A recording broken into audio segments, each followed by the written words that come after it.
Hello, my name is Shirley Self, and I'm here to talk astrology. And today I wanted to talk about Mars. Mars is really relevant right now because it's conjuncting Uranus. And Uranus at 29th degree of Aries. And the 29th degree, as you remember, is a critical degree, and so it's highly reactive. And right now, the 29 Aries has got Uranus there and Mars. Mars is our willpower. Mars is the energy of the sun. The will to be runs through Mars. It carries the energy of the Demogorgon. So we're not talking benevolent here. We're talking wrathful energy that we have to tame before we can do much of anything but be destructive in the world. Mars, god of war. So where you've got your Mars, pay attention. It's important. It's where you actually want to do something. It's where the energy goes, and so if the energy is going someplace you don't want it to go, you have to retrieve it and tame it. Mars is aggressive energy, and when it's frustrated, it's very destructive. So it rules the adrenals with Saturn. Saturn helps there. It rules the muscles, and it rules the flow of the blood. So Mars. I want to quote here from Robert Hand, whom, if you haven't read Robert Hand and you're into astrology, he is very, very good. He's old school and modern at the same time. So I recommend him, Robert Hand. Anyway, here's a quote from him. Resentment and anger are a legitimate part of our being. Legitimate. It's what pushes us forward, you know. It's keeps us going. So I've got a Mars in Aries. And that's where Mars is. I've had a Mars return a while ago, and it was very energizing, and I loved it. My Mars is an aspect, which is a blessing and a curse. It's a blessing because I am free to do pretty much what I am impelled to do, what I feel the urge to do. But it's a curse because that very thing has gotten me in more trouble. Because the Mars doesn't have any constriction on it or any qualifiers to it. It just can pop off whenever it wants. And so that's my Mars. And I had a Mars return, and I enjoyed it because it revitalized me. I'm getting tired and bored with life and stuff, and it gave me new goals, something to go for. So, Mars. What you see around you is the devastation caused by Mars.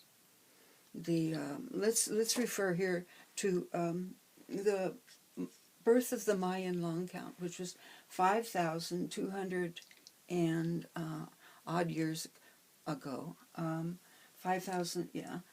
And it was when Mars was turned loose to do something, to tame it. Mars, in the grand scale, was turned loose. Let's look at this. Here's Mars, and it's appropriate here that it's on the cusp of the 6th house. It's absolutely empowered here because it's in Scorpio. It's conjunct Neptune, and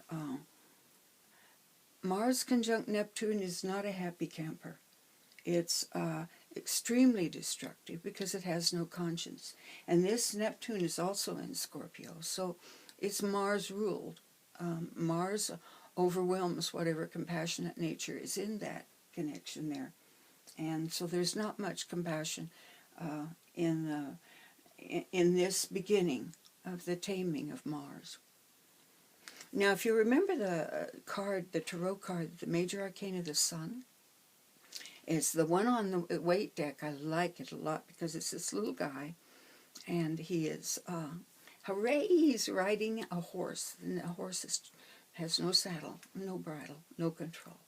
And that's the sun, and that's what you have to do in order to learn to ride your horse. And Mars is really that horse. Learn to ride your life. You have to actually get on that horse and ride it. You have to work it.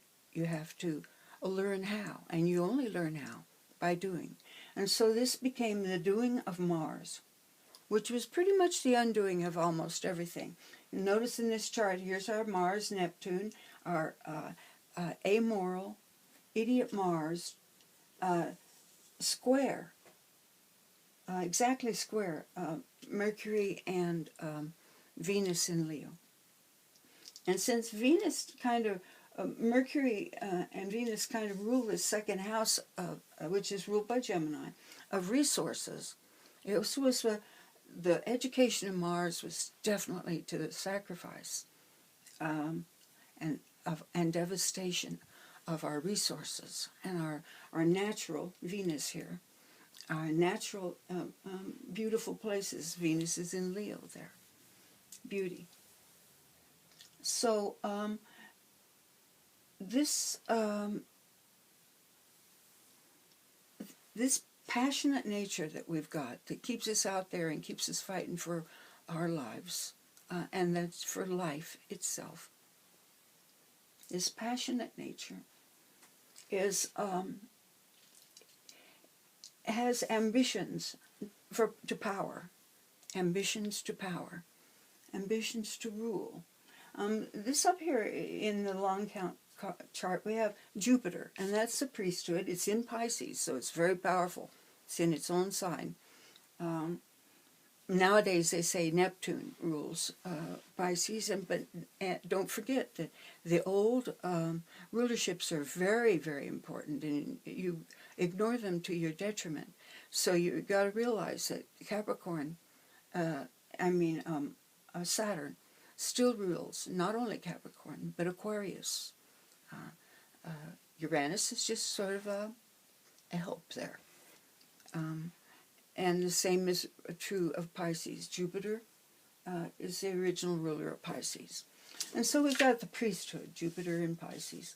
Up here, not here, they're not over here in the house of religion. What's in the house of religion is, you better do what I say or I will kill you. That's Pluto, Uranus conjunction in Capricorn, ruled by Saturn, which is ruled by the Sun, which is was the king. So okay, we've got this Jupiter here, and it is got a trine to this Mars, and so what we have here is a religion of death, and we've got it on both sides of the world. The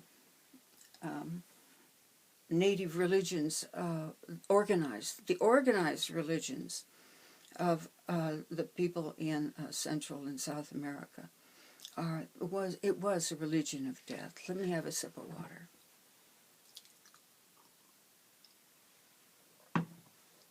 And to a certain extent, that included the people who had not been organized into the mega machine. This, according to Lewis Mumford, is the beginning of the mega machine, and we are all part of this mega machine. And the problem with the mega machine is that if you're not a necessary cog, you're just run over. And so the mega machine is not a compassionate entity. It's just wants power, and it wants free reign. And this pretty much gave it free reign in the persona of kings. Those when at one time in the Golden Age, there were past farming peoples, agricultural peoples, who worshipped the goddess. And then down from the north swooped the hunters, and the hunters set themselves up as kings, and that was pretty much established by the beginning of the long count. You can already see it's already happened. The kings, the hunters, those who are willing to kill, have taken over and are very much Mars. Mars is willing to kill. And if the sun is also willing to kill, hang tight and pray for rain. Okay, so that's the long count and the beginning of the education of Mars. And it's interesting because it has a yod. This green thing I've got going here with the sextile here is called a yod. It's called the finger of God. It's fated. It is meant to be. And it is... what happens is that this is worked over. This is virtually transformed in this yod. And it is activated anytime anything crosses this or any of the other ingredients of this yod. The finger of God changes things radically. And here's what's interesting is that the United States, the nodes of the United States, are in the 7th degree of Aquarius Leo.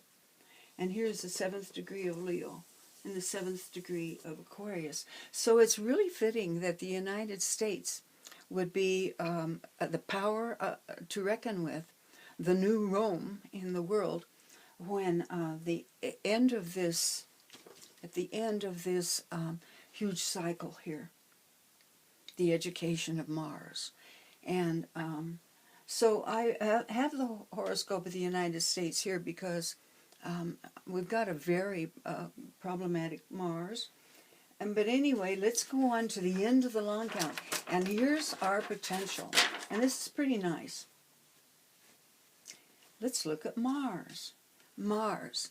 This Mars, like my Mars, is unaspected. And when they say unaspected, it means that by none of the Ptolemaic aspects. And that is the conjunction and the square and the opposition and the trine and the sextile. None of those major aspects are connected to a planet, and it is called unaspected. It does have a septile to Venus, which is nice because the last time we saw Mars, it was square to Venus.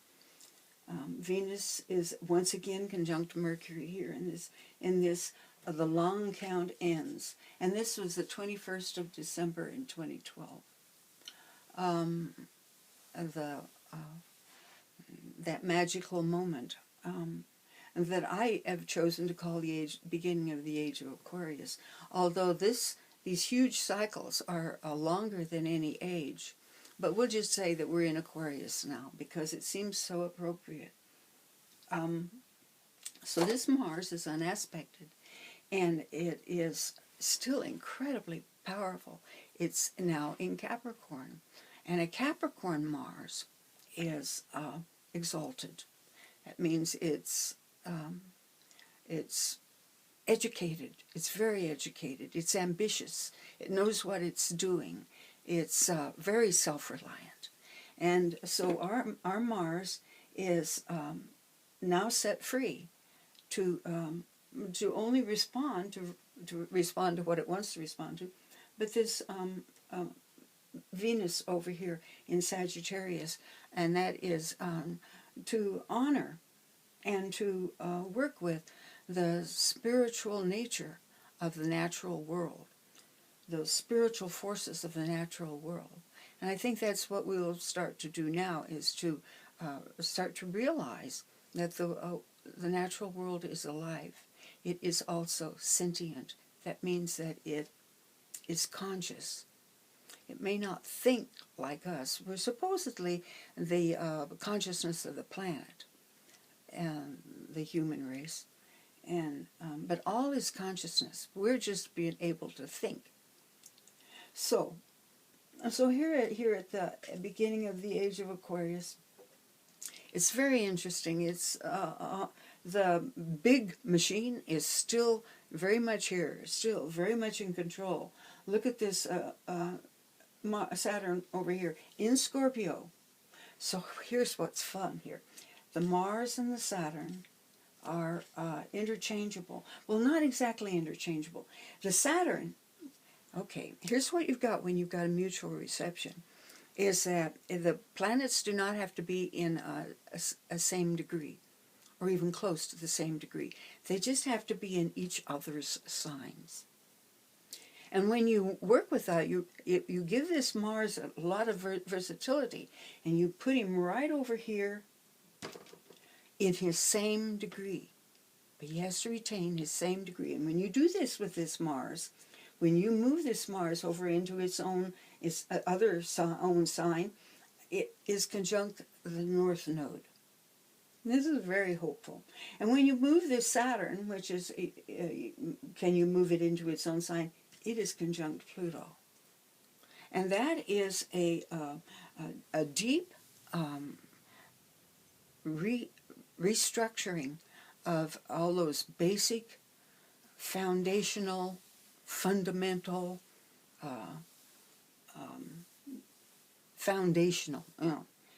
Capricorn, those forms that hold us in place, that Capricorn gives form to the world. It virtually rules the skeleton.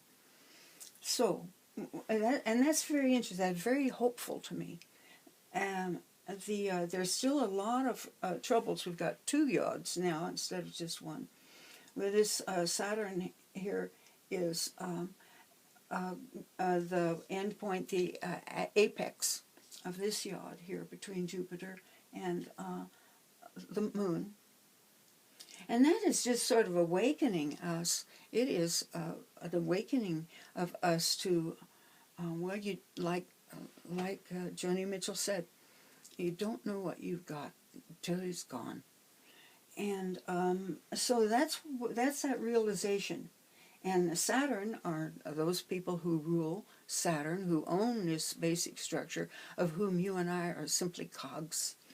That Saturn is being forced virtually to transform its sweet self into something more benevolent. This is the finger of God. We've got another one. The Jupiter is also an apex.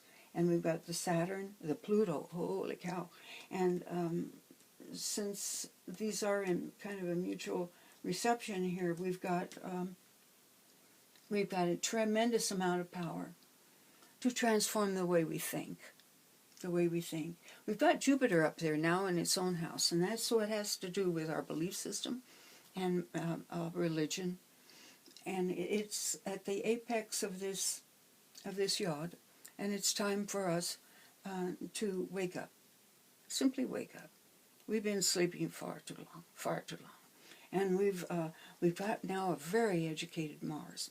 This Mars now is cooperating in a creative way with Venus. It's a septile, and the septile and the quintile are interesting. The septile is the division of the circle by 7. The quintile is the division of the circle by 5. So we've got here a septile, we've got 52 degrees, or a quintile is 72 degrees. And the difference between them is that the quintile is personal. Your own personal creative energies are right out of the heart of you. And a septile is those kind of creative energies that are more external. You're going with the flow, but you're doing something creative while you're at the forefront of change.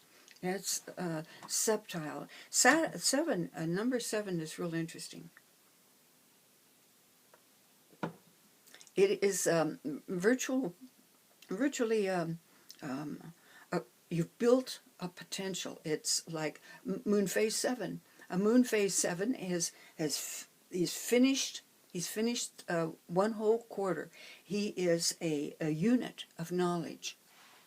And so the number 7 is a unit that then must decide, and that's the difficulty with an 8, where to put its energies next, where to put its expertise, and to go on and to learn and to grow. So that's 7. anyway, this is very hopeful to me. It's still got a lot of difficulties. Pluto and the Saturn both say, I've got it and I'm keeping it. And they're square to people's awakening. This is Uranus and the Moon are conjunct there in Aries in the 7th house. Awakening to what has been done and what needs to be done. And it's a new start. It's Aries. So another thing saying new start is, notice that all the angles on this chart are 0 degrees cardinal. This is an ingress chart. An ingress chart. Like, here's the first day of spring, and then summer and fall and winter, Capricorn. So it looks like to me like a new start, a change from what we've got and building with what we've got and what we know. This is a very educated Mars. Mars and Venus. Mars is no longer oblivious. That Mars Neptune conjunction is oblivion. It's crafty. It knows what it needs to do, and it's capable, very, very capable. And over here in this Moon Uranus, and that is over there, and you might say our mask. Here we are at this is actually, if I remember correctly. Anyway, I'll get to it in a minute if I remember. Anyway, this is the mask, and it says, okay, what you want, and we're ruled by Venus and Sagittarius. We want to be able to go forward. We want to have a future, and Sagittarius rules the future. So if you, to a certain extent, so if you want to go forward, you have to own your mask. This is the way you go forward. It is your 7th house, and by this utilizing our Moon in Aries and our Uranus in Aries, this new start, this revolutionary new start, is capable, is possible. We are capable of doing it. All we have to do is, and we've got the power to do it. We've got the power to do it. So I'm very. This is has a very strong feminine tinge to it because the Moon is there.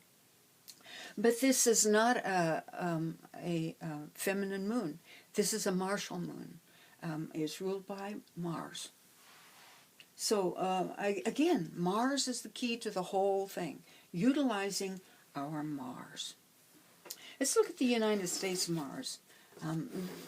This Mars is, as you probably already know, our Mars is square to Neptune. So we've not escaped that Mars-Neptune curse. So we still live in oblivion. And our this Neptune up there in the house of communications lies to us all the time. And but we're getting ready to have a crisis. Pluto is, we're getting ready for our Pluto return, and the South Node is right here, right now, on our Pluto. Pluto in Capricorn, in our house of resources, our house of, our treasure house, banking house. And we have the South Node there, and that means, and it's in Aquarius, and it means I don't care. So we're about to have that Pluto return. And along with that, we're getting ready to have a Neptune opposition, which is a kind of, wake up, dum-dum, wake up. All those ideals, all those realities are not real. They are, wake up to reality. And so, let's see what else I have to say about the U.S. Mars. Okay. And Mars in its oblivion rules the house of oblivion, the 12th house. And the 12th house, if you remember, is what undoes you, your secret enemy. Spies are there, for instance. But our house, our 12th house is ruled by Mars, and that means that really what the 12th house is for each and every one of us is that there are those myths, and there are those false beliefs, and there are those cultural limitations that have to do even with language, that are do you dirt, that let you down, that don't give you the energy and the backup that you need in order to go forward in life. And so we're going to have to deal with this nasty Mars. And I don't know how we're going to deal with this. This is a very difficult chart here. We're a moon phase 18, meaning that our ideals are... we've not abandoned slavery. We've not abandoned the ideal of slavery, for instance. We've not given up all those old traditional things that keep us bound into our limited perspectives. And we have to do that if we want to be a leader in this world. And we have the capacity to do that. We want to be a leader in this world. We need to lead in some other way besides war. Because this new Mars is right here. It's right here on this Pluto. The Mars of the Age of Aquarius is on our Pluto. And so this whole thing, I think, is going to be stimulated as Mars comes back, or as Pluto makes its return. It's going to be very, very potent, I think. And I worry because it's opposing Cancer, and Cancer rules our foodstuffs. We've allowed the plutocrats, Pluto here, plutocrats, and notice that they have utilized, they're ruled by this Saturn, this exalted Saturn in Libra, our plutocrats are. Saturn rules Capricorn. And so and they're up here in the house of those who rule us. And so we've got our rulers, who are supposed to be the representatives of the people, are truly the representatives of the plutocrats. Those who have all the money, those who have all the power, those who have free reign to trample through our most beautiful places, our most treasured places. So this is going to be a crisis. I'm pretty sure it's going to be a crisis. But it's an opportunity. You know, it's like when you're doing magic. When you do a magic, you take advantage of mutable signs. You look for a moon in Virgo. That's the best one. But Pisces does good. Sag is great for prayer. Anyway, you want to put in your 2 cents worth when things are changing, because that 2 cents worth can be just enough to divert the outcome, the energy toward the outcome you want it to have. And so I think this is a very powerful time. This is coming up 2022. We're having our Pluto return, and our Neptune opposition Neptune. So I think the truth will out, and it's I'm hoping we can get over our negative attitude toward the world. We've got, you notice the only Ptolemaic aspect to our sun is this square to Saturn. And it's miserable square to Saturn. It's unrelieved square to Saturn. The sun has no other aspects. And that makes us well, because it's across the midheaven, it gives us a real negative attitude toward the world, like you're all out to get us, and it makes us selfish and stingy.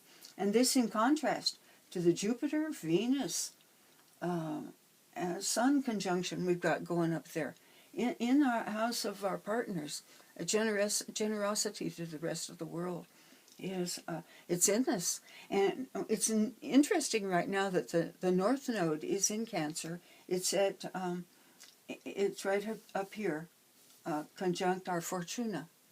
That's nice. And it's going to be rotating, the nodes rotate backwards, and it's going to be rotating through our very benevolent and very afflicted Cancer planets in this United States. So I think we can do some really good work right now. And so I'm encouraging you all to get out there and hustle and use your Mars. Oh, okay, maybe I'll run through the Marses real quick. My unaspected Mars, it's gotten me in so much trouble, is in my third house, my house of mouth. And it's impulsive and enthusiastic. Now, if you've got a Mars in Taurus, now there, it picks up where Aries leaves off. It's persistent, and it's patient, and it's stubborn. And it's also jealous and possessive. And then you've got a Mars in Gemini. Now this is an alert Mars, a very witty and sarcastic, sharp tongue on this person. The trouble they have is following through. Gemini isn't interested in a thing for very long. And that let's look at this Uranus and our Mars in Gemini in the United States chart, is we're just not very interested in anything for very long. And that is especially helped by this moon in Aquarius here that doesn't care. It rules this incredibly caring cluster, stellium, in Cancer. But it's an Aquarius moon, and an Aquarius moon has trouble committing itself to anything. So anyway, we come to Leo. Now here we've got our President Trump. Has a Mars in Leo on the ascendant. Yeah, right there. And so here is a high energy. He's dramatic. Oh, he loves the show. Theater. He should have gone into theater.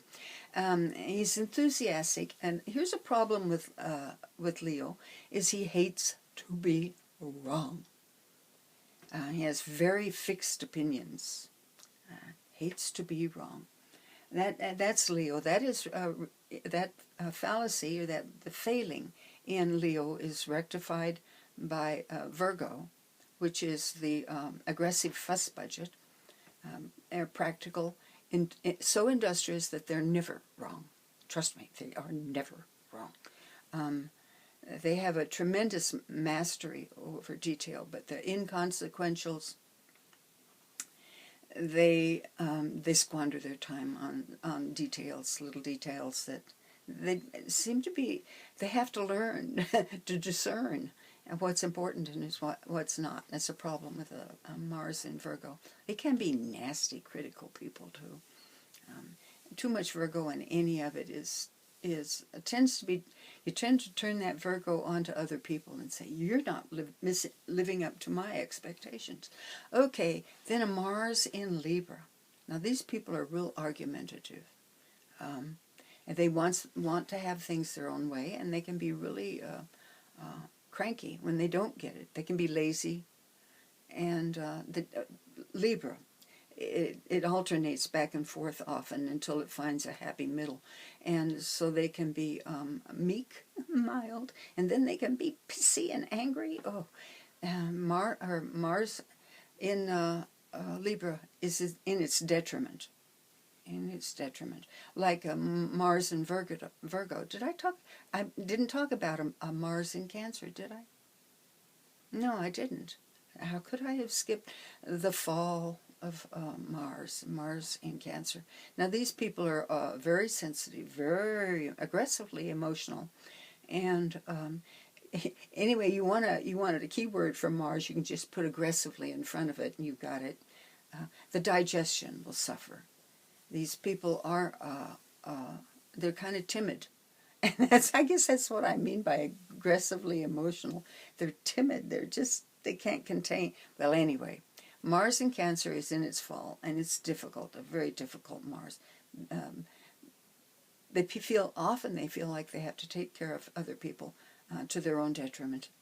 Anyway, let's go to a Mars in Scorpio. Now, Mars rules Scorpio. Oh my goodness, these people are intense, very strong-willed. Mars, remember, is the will of the sun. They need self-discipline, and they can choose. Mars in Scorpio is either a healer or a destroyer. They can't help but be one or the other. And if you if you can't find something to heal, you go find something to tear apart, I say. Okay, and we've come to Mars in Sagittarius. Now, these people are real friendly. They're really optimistic. They're very impulsive. And they scatter, like Gemini, they scatter their energy. Too many opportunities here. But they're good salespeople. They're freedom-loving people. I'll tell you that. Okay, Mars in Capricorn, which is what we've got here. Mars in Capricorn. Now, this is a very educated Mars. This is ambitious. It's exalted there, as I've already told you. It's responsible, like Capricorn is. It's kind of close-mouthed. It's proud. It's self-reliant. That's the cool thing about this Mars. And this one is self-reliant. It has no other aspects. It has no heavy-duty aspects. So we come to Mars in Aquarius. Now,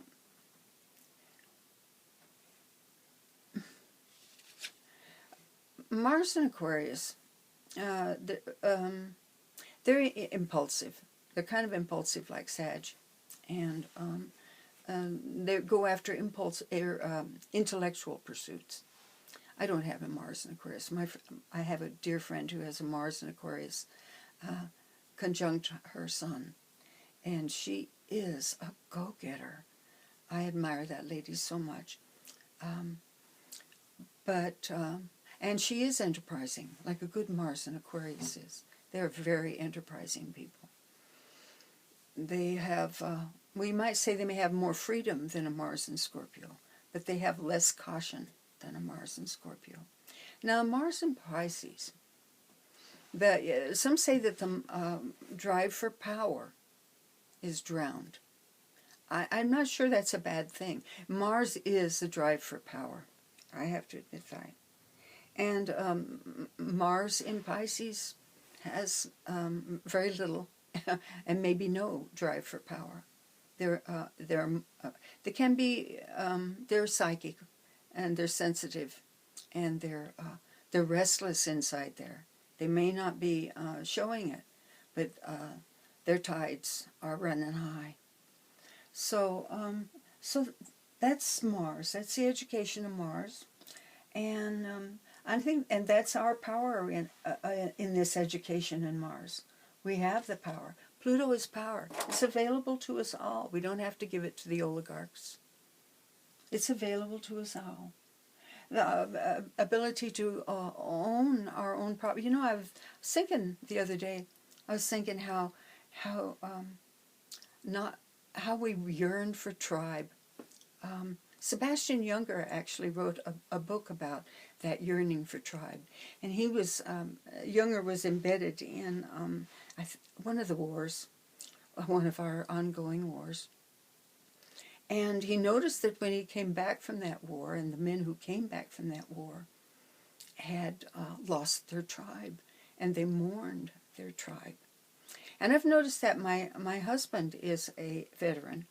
And even though he was only in for his 3 or 4 years, he was in the Air Force, yes, and he's very proud of that. And it actually taught him a lot. It taught him how to keep a very tidy underwear drawer. Anyway, my husband finds a tribe out there amongst veterans, a tribe willing to take him in and buy him a beer and ask him where he served and how and who he served with.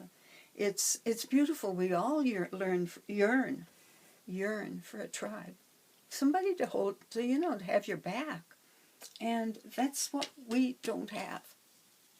The military is the only tribe we've got. The military is the only tribe we've got. And you think about a tribe, and the tribes maintained themselves intact when they maintained territory. Territory is very important to that feeling of belonging. You can try to belong to a lot of people, but they move around a lot, you know, and you can't trust them to be there when you need them. I mean, they're your tribe. But important to the tribe is your territory. And we don't have a territory. And I think what we need to do is to adopt a territory, to own it, to be this Pluto here, and to care. To care. That's what that Pluto Cancer right there, that Pluto Mercury opposition we've got in our chart. That's why we're paranoid. That's why we believe any myth that the plutocrats want to invent for us. Any myth that anybody that wants to disrupt the system wants to invent for us. We'll believe it. Why? Because we're paranoid. We're set up to believe it. And that paranoia comes from a feeling of people don't have my back. I am alone here. I'm alone here. And the government sure doesn't care. And that's what we have learned recently as Pluto and Uranus have squared off in the last few years. They squared and they broke the square and came back and broke it again and came back. You know, going retrograde screws with you like that. So, and what that taught us and what the Donald Trump has done for us is to teach us that our government doesn't care.